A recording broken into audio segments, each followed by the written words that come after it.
Hey guys, welcome back. Today we're going to talk about solving one-step inequalities with either addition or subtraction. So the process does not change of how to solve these as it would if it was just an equation. So the thing that differs between an equation and an inequality is the symbol that separates the two sides. So if you look to the right of my steps, I have drawn a few things there. So I have a greater than and a less than symbol, and a greater than or equal to, and a less than or equal to symbol. So those are the symbols that we're going to be using.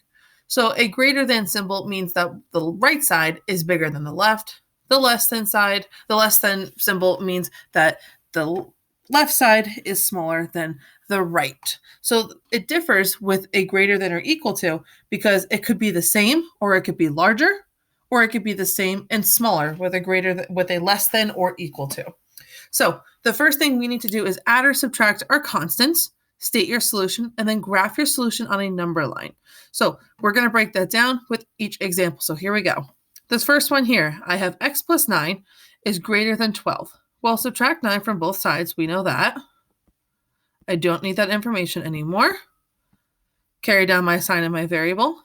12 minus 9 is going to give me 3. That is my solution. So if I were to draw a number line down here in blue, you're going to graph 3. I like to graph one number after and one number before. So I also have these circles drawn right over here. So the one that is open, which is this first one right here, represents a solution with a greater than or a less than sign. If it's open, the solution is not included. So that really is the differing part of a greater than or equal to. Because if it's closed, it could possibly be a solution. So in this case, I'm going to draw an open circle over 3. And now you need to tell your reader what other possibilities could there be. Well, any number greater than 3.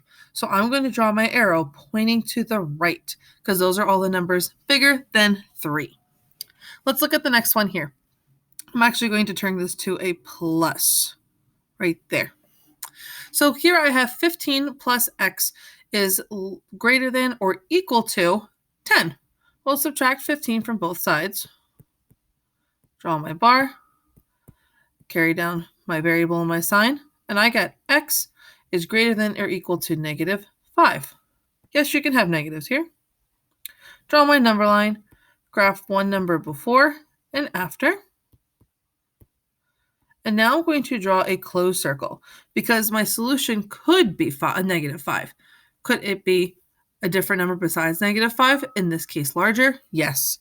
All of our numbers approaching 0 are going to be larger. So my arrow is going to also point to the right. And the last one we have here is 3 plus x is less than negative 17. So I'm going to start by subtracting 3 from both sides. Bring down my variable and my sign. Negative 17 minus 3 is negative 20. So again, graph it on my number line. Negative 20, one number before, one number after.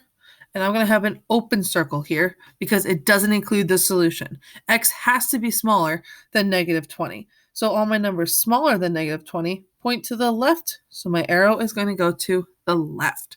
If you notice, in all three of my solutions, the variable is going to end up on the left side. If your variable ends up on the left side, you can take the direction of the inequality, meaning if I look back at this first example here, my inequality is pointing to the right. Greater than signs point to the right. Look at my arrow right down here. It's pointing to the right as well.